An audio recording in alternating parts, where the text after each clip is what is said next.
O lugar que é bom pra mim é onde eu quiser estar. A estrela ainda brilha, ela é quem vai me guiar.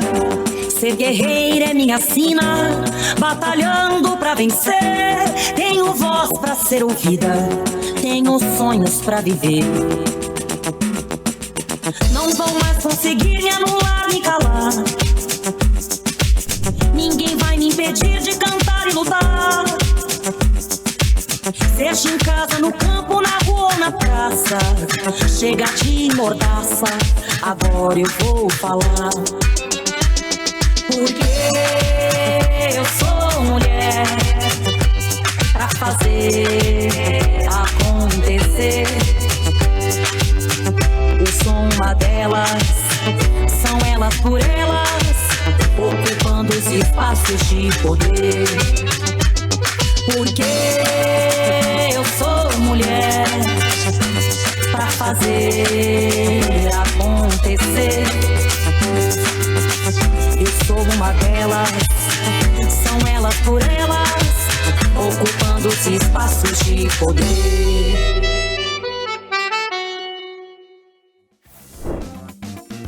Nesta semana discutimos sobre mulheres, mães e infância. Hoje preparamos um resumo com os pontos mais importantes.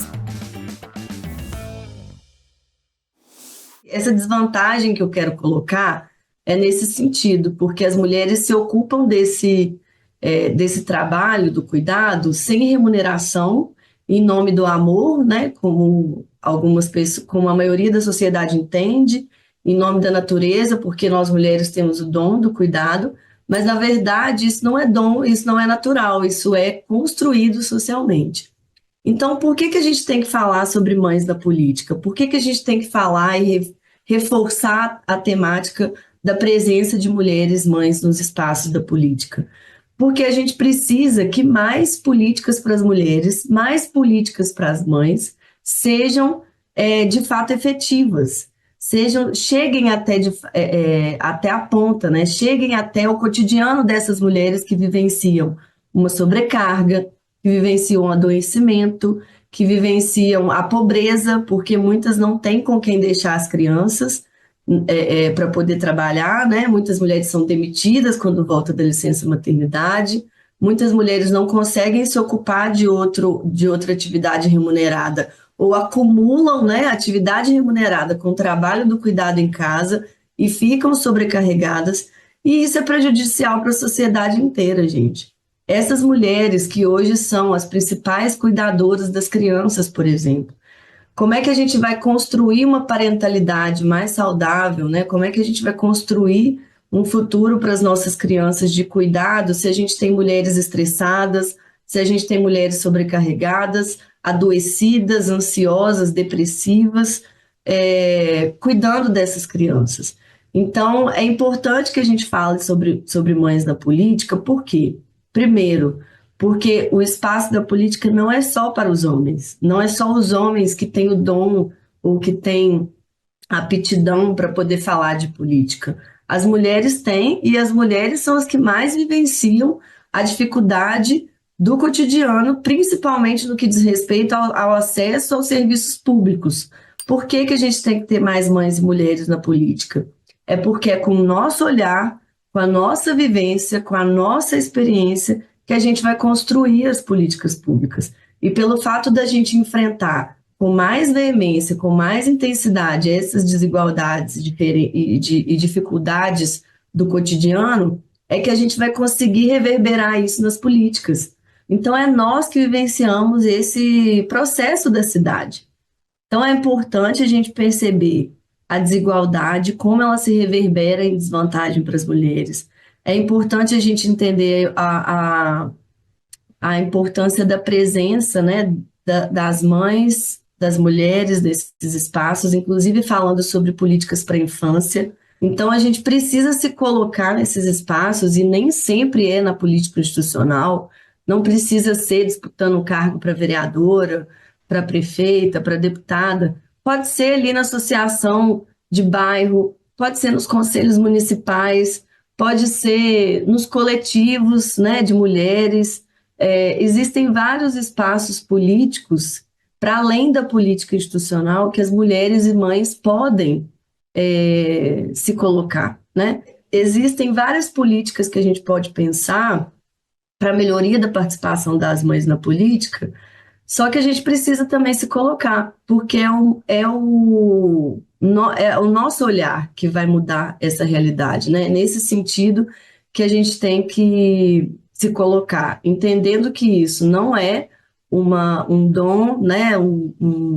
Uma questão de natureza, uma questão de construção social, e para que a gente possa mudar essa realidade, a gente tem que entender que a gente pode construir outros espaços mais acolhedores a partir da nossa contribuição, a partir da nossa presença. Nós temos muito a contribuir, nós sabemos as dificuldades do dia a dia, então é importante que a gente também se coloque e se aproprie desses espaços, entendendo que é nosso, sim, por direito. Na Constituição de 88, nós aprovamos, tanto nos princípios quanto no artigo 6º, os direitos sociais. E entre esses direitos, né, o direito da criança e do adolescente, ele está dito, escrito em toda a Constituição como prioridade absoluta. Então, se alguém algum dia perguntar qual tem que ser a prioridade do Brasil, a Constituição nos diz que a prioridade absoluta é a criança e o adolescente. O cuidado, a proteção, a orientação, a formação, né, a condição cognitiva, a condição afetiva dela, em todos os aspectos desse ciclo de vida, né, que vai do zero, do nascimento até os 18 anos. Crianças e adolescentes são consideradas as crianças que têm de 0 a 18 anos. De 0 a 12 anos, não é, pelo Estatuto da Criança e Adolescente, que é outra lei fundamental, porque é a partir da Constituição de 88 que vem, não é, o Estatuto em 1990 e que estabelece de modo muito detalhado, não é, todo o perfil das crianças e adolescentes, qual é esse sentido, né, das necessidades, das exigências de cuidado, de proteção das crianças e adolescentes, né, nesse ciclo de vida. Então, é muito importante que em qualquer lugar, em qualquer dimensão da nossa vida, como trabalhadores, como mulheres, como profissionais, como donas de casa, como militantes, em qualquer lugar, né, esse conhecimento é muito importante. O Brasil, ele é reconhecido mundialmente por esta legislação.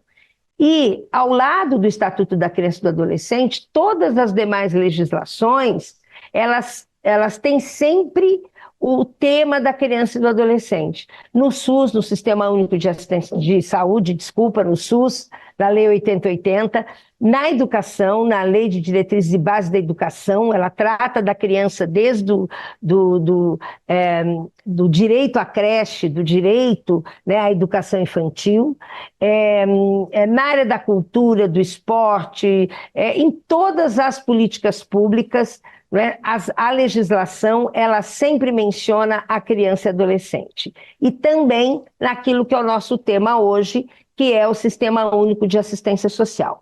Isso também é uma novidade, porque foi pela primeira vez nesta Constituição que no capítulo da ordem social, a partir do 194, que se estabelece a assistência social como uma política pública, diferente daquilo que se concebia antigamente, que a assistência social era benemerência, caridade, favor, assistencialismo, né? A Constituição veio dizer para nós, a assistência social é um direito de todos os cidadãos que demandam de proteção social, que demandam, né, de orientação, de encaminhamento, de participação, de renda, de acolhimento, né, nas situações de prevenção e já nas situações de risco e vulnerabilidade da população. Então, nós temos processos específicos para cada faixa etária e esse mundo da infância e adolescência, ele precisa ser estudado, ser compreendido, igualmente aos processos mais complexos por que passa a sociedade mundial. E nós sabemos que nós estamos num momento em que as coisas mudaram demais, os fenômenos, né, eles vão se transformando muito rapidamente. Nós temos que aprender a lidar com os conflitos, com os dilemas, com as frustrações, né, e para isso é necessário que a criança, né, desde pequena, que se cumpra as etapas do seu desenvolvimento, né? A criança aprende o afeto, a criança aprende como tem que se alimentar, a criança aprende a socialização, a criança aprende a convivência, né? Por isso é tão importante que elas tenham acesso às creches, à escola, aos lugares de brincar, né? À convivência com a sua família.